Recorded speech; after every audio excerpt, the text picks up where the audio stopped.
अस्सलाम नाज़रीन, मैं हूं असद अली तूर।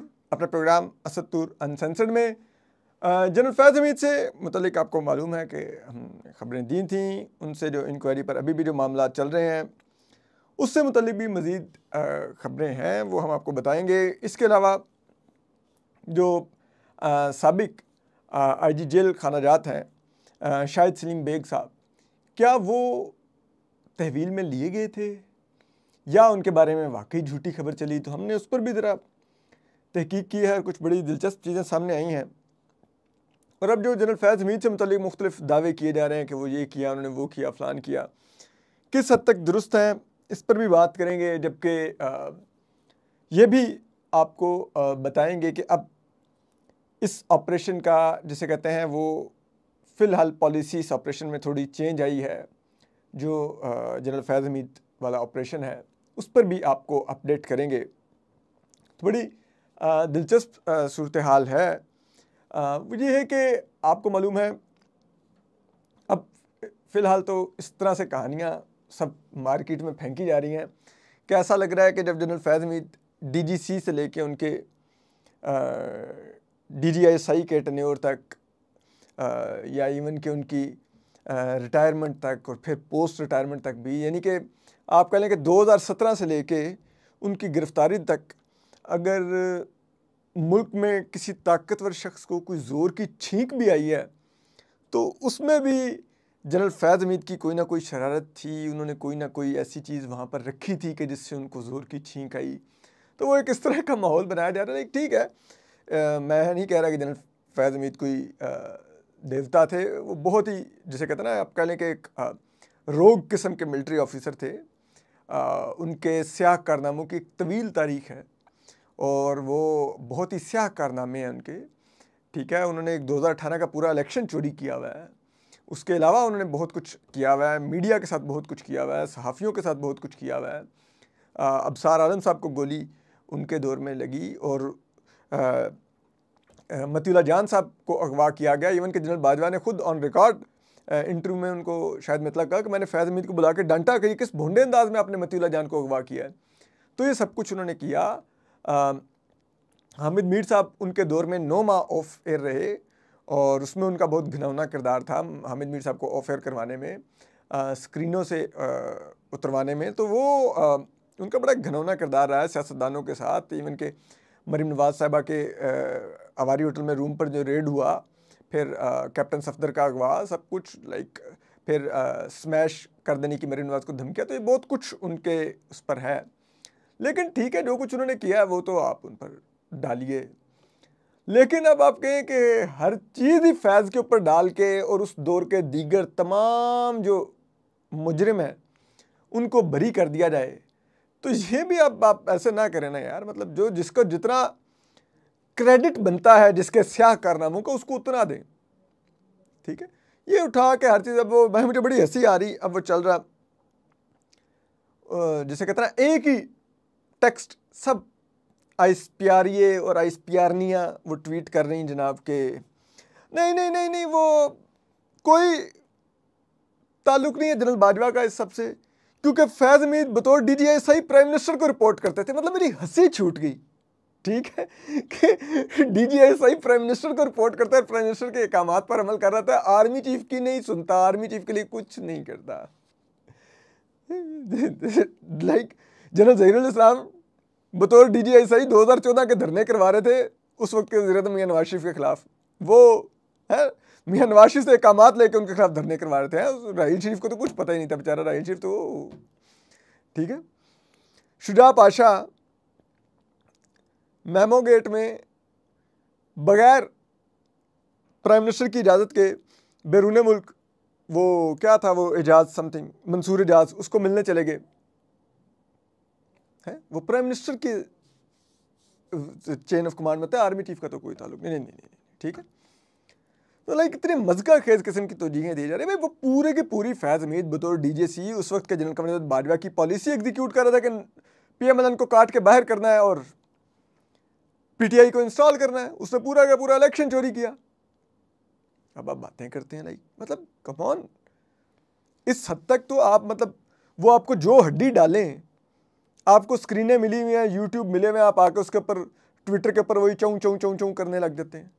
कुछ गैरत होती है इंसान में, अपनी ग्रेस भी होती है। कहता है कि यार मतलब इस हद तक हमसे मत ये पॉलिश करवाओ।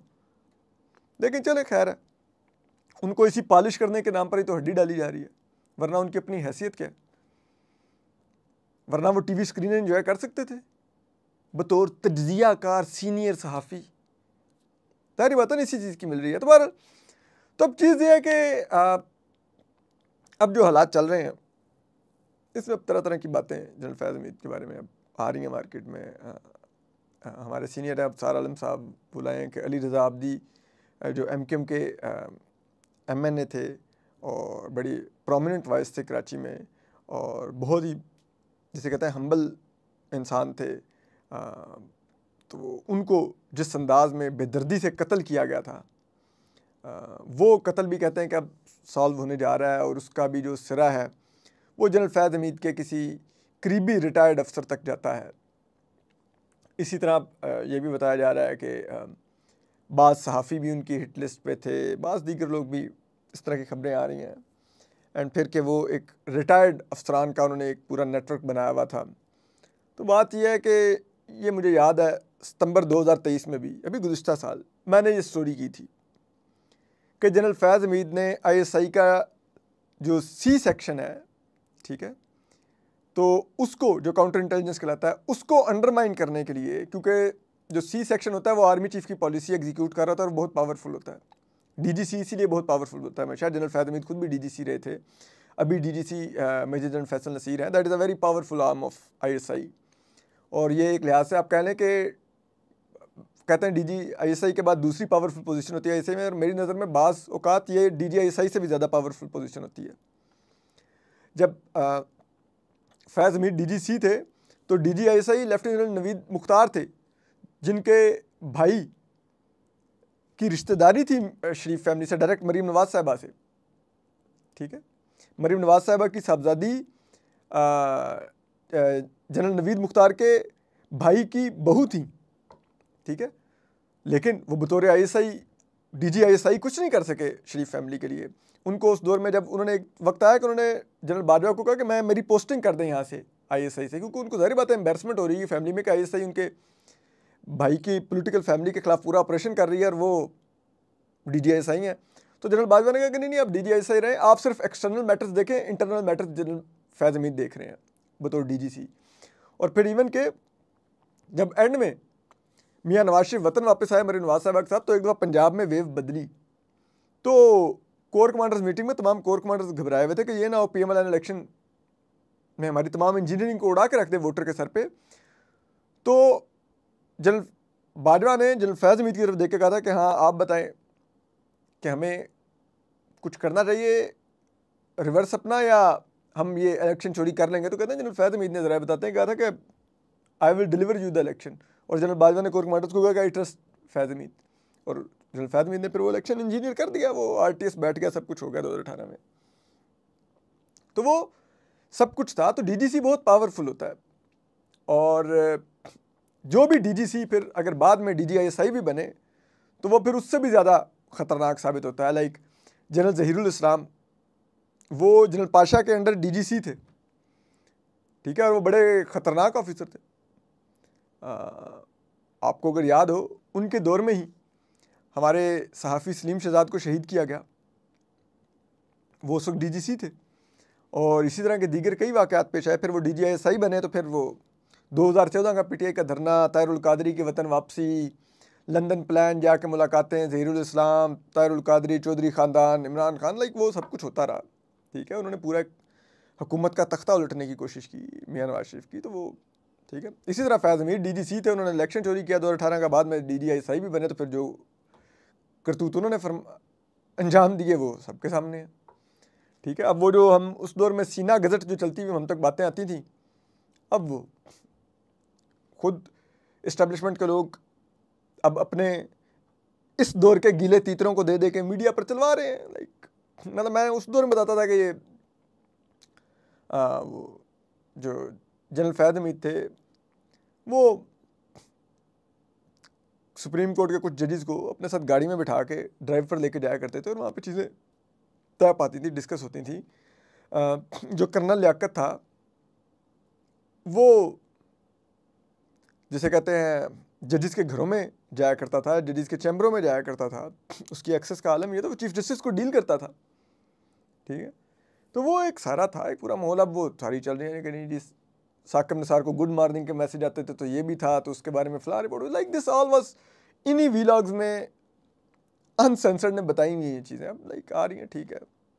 सब अब मुजाहिद बन गए एकदम से जनरल फैज़ हमीद के ख़िलाफ़, जो जनरल फैज़ हमीद जेल में डाल दिया गया। हम तो पहले से ये बातें कहते थे, फिर उसकी कीमत भी अदा करते थे, लेकिन हमारे पे तो इल्ज़ाम ही ये है कि हम तो डॉलर के लिए ये करते हैं, ठीक है। क्योंकि हम उस दौर में ये कर रहे थे जब जनरल फैज़ हमीद का तोती सर चढ़ के बोल रहा था, ठीक है, और कोई उनके खिलाफ उनके बारे में नाकदाना रिपोर्टिंग नहीं कर सकता था। हम उस वक्त भी कर रहे थे। अब जब वो ज़ेरे ताब है तो अब बहुत से मुजाहिद पैदा हो गए हैं उनके ऊपर हमले करने के लिए, तो लाइक आई रिस्पेक्ट देम। लेकिन बात होती है कि जब कोई पोजीशन ऑफ पावर में होता है तब भी उसके ऊपर रिपोर्ट करके देखें, सहाफ़ी का तब भी पता चलता है। तो बहरहाल अब जो लेटेस्ट जो चीज़ें चल रही हैं उसमें यह है कि एक तो चलें आपको ये पहले बताते हैं ये साबिक आईजी जेल खाना जात शाहिद सलीम बेग साहब के बारे में। इनके बारे में ख़बर आई कि इनको हिरासत में ले लिया गया। उसके कुछ घंटे बाद इन्होंने अपनी एक वीडियो जारी की जिसमें ये अपने घर पे टीवी स्क्रीन के ऊपर खड़े होकर देख रहे हैं कि ख़बर चल रही है इनको हिरासत में ले जाने की, और ये खड़े होकर चाय पी रहे हैं और अपनी खबर चलती देख रहे हैं। और पैगाम देना ये मकसूद था कि मैं तो कोई हिरासत में लिया ही नहीं, कि मेरे बारे में टीवी में झूठी खबर चल रही है और मैं अपनी खबर देख के खुद हंस रहा हूँ कि मुझे हिरासत में ले लिया गया। लेकिन हमने जो बातचीत की इधर उधर, तो ज़राए ने बताया है कि एक तो ये यूट्यूब पर ख़बर प्ले करके पुरानी वीडियो उसके सामने खड़े होकर बना रहे थे, यानी कि कुछ घंटे कबल एयर हुई हुई खबर को ये अपने सामने चला रहे थे यूट्यूब से प्ले करके। और दूसरा ये है कि ये बिल्कुल इनको एजेंसीज़ ने पिक किया था, ज़राए ये बताते हैं, ज़िम्मेदार ज़राए बताते हैं, और इनके ले जाके मोबाइल का फ्रेंसिक किया गया। और इनके मोबाइल का फ्रेंसिक करने के बाद फिर फ्रेंसिक रिपोर्ट में जब क्लियरेंस आई तो फिर इनको वापस घर छोड़ दिया गया। और ये फ्रेंसिक करने का जो मकसद था वो ये था कि ये इमरान खान साहब के दौर में 4 साल मुसलसल आईजी जेल खाना जात रहे। तो इनके बारे में एजेंसीज़ को ये खर्चा था कि शायद ये इमरान खान के बहुत लॉयलिस्ट थे, इसीलिए 4 साल ये आईजी जेल खाना जात रहे। और अब इन्हीं का कोई ना कोई नेटवर्क होगा जेल में। जब ये इतना अरसा जेल के आईजी जेल खाना जाते रहे तो बहुत से लोग इन्होंने अपॉइंट किए होंगे, बहुत से लोगों की पोस्टिंग्स की होंगी, बहुत से लोगों को ओब्लाइज किया होगा। तो इन्हीं के ज़रिए वो नेटवर्क ना चल रहा हो जेल के अंदर जो इमरान खान साहब को सहूलतकारी कर रहा था, तो वो ये उस वक्त चेक करना चाहते थे और इसलिए उन्होंने ये सब कुछ किया। और फिर उसके बाद उन्होंने इनको छोड़ दिया, और जब छोड़ दिया तो फिर इन्होंने वीडियो बना के ये तासुर देने की कोशिश की कि वो ख़बर झूठी थी। तो और उसके लिए ठीक है, अगर खबर झूठी हो सहाफ़ियों को ज़रूर इनसे रब्ता करके इनका मौक़िफ़ लेना चाहिए, लेकिन ये सहाफ़ियों को ऑन रिकॉर्ड उन्होंने मौक़िफ़ नहीं दिया। डॉन ने स्टोरी की, डॉन कहते हैं हमने इनसे रब्ता किया, उन्होंने जवाब ही नहीं दिया, ठीक है। तो एक तो ये है। दूसरा ये है कि अब एक और जो दिलचस्प खबर है, आपको पता है कि कुछ तो गिरफ़्तारियों की खबरें आई कि जो कुछ अफसरान को गिरफ़्तार किया गया, ब्रिगेडियर्स को, हमने असतूर अनसेंसर्ड ने पहले ही खबर दे दी थी। अब जो ख़बर आ रही है वो ये है कि अब फ़िलहाल ये पॉलिसी इख्तियार की गई है कि जितने लोगों को हिरासत में लिया जाना चाहिए था ले लिया गया है। मज़ीद गिरफ़्तारियाँ अब इस मौके पर नहीं होंगी, और जो अफसरान हैं जिनके बारे में ये रिपोर्ट्स आप कह लेंगे लाइक ये है कि ये भी इस प्लॉट का हिस्सा थे, ठीक है, जिसको वो कहा जा रहा है कि ये फ़ौज के अंदर बगावत करवाने और मुल्क के अंदर इदम इस्तेकाम लाने का एक पूरा प्लॉट था, और पीटीआई को उसके लिए फैसिलिटेट किया जा रहा था, और उस पर जनरल फैज़ हमीद एक की रोल प्ले कर रहे थे। अब ये इतलात हैं कि जो दूसरे लोग जिनके बारे में ये जिनके ऊपर दायरा लगा हुआ है कि ये लोग भी इस प्लॉट का हिस्सा थे कहीं ना कहीं, तो वो उनको गिरफ़्तार नहीं किया जाएगा अभी फौरी तौर पे। उनकी अब डिजिटल सर्वेलेंस की जा रही है और उन पर नज़र रखी जा रही है, और कुछ को ये पैगाम भी दिया गया है कि आप फ़िलहाल अंडर ऑब्जर्वेशन हैं, तो आपको किसी वक्त भी अगर तलब किया जाए तो आपने ताउन करने के लिए हाज़िर होना है। और फ़िलहाल आप शहर मत छोड़िए, अपनी सरगर्मियाँ महदूद कीजिए। और उसका बुनियादी मकसद ये है कि जब इस किस्म का पैगाम भी चला जाए अगर कुछ लोगों को, तो उनकी हालत वही होती है कि जैसे वो ज़ेर हिरासत हो।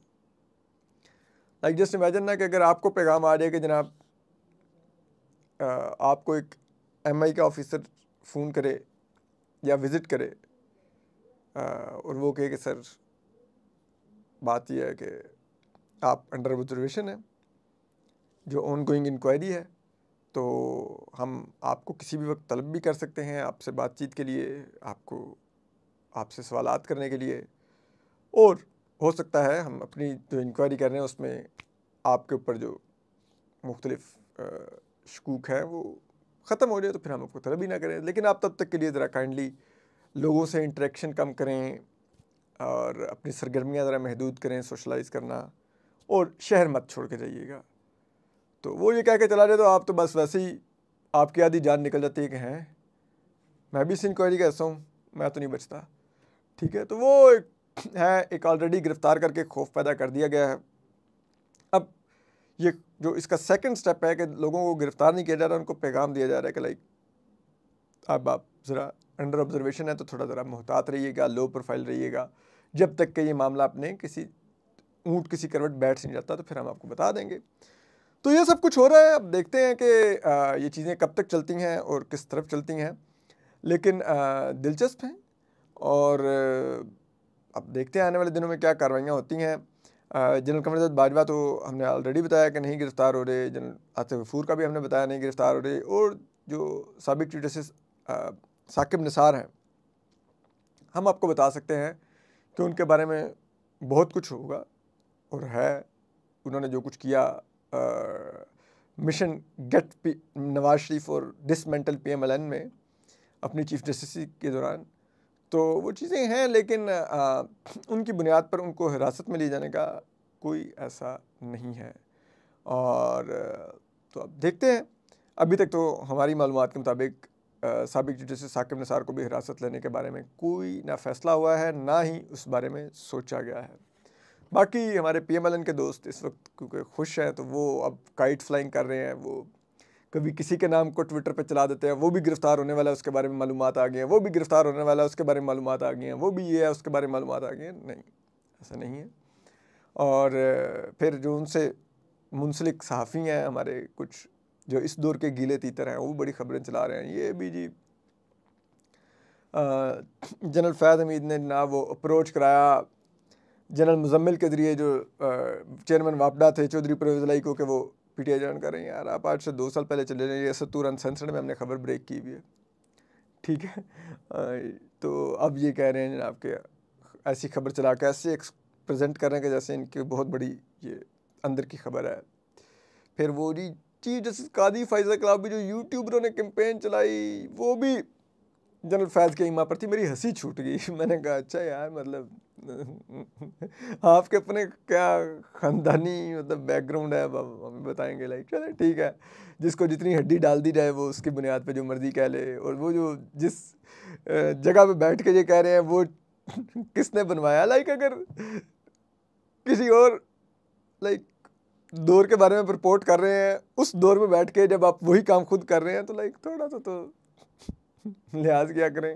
हमें तो मतलब बहुत ही मज़ा आता है, मुझे तो हंसी भी आती है। बहरहाल जारी रखें, अपना ख्याल रखिए। अल्लाह हाफिज़।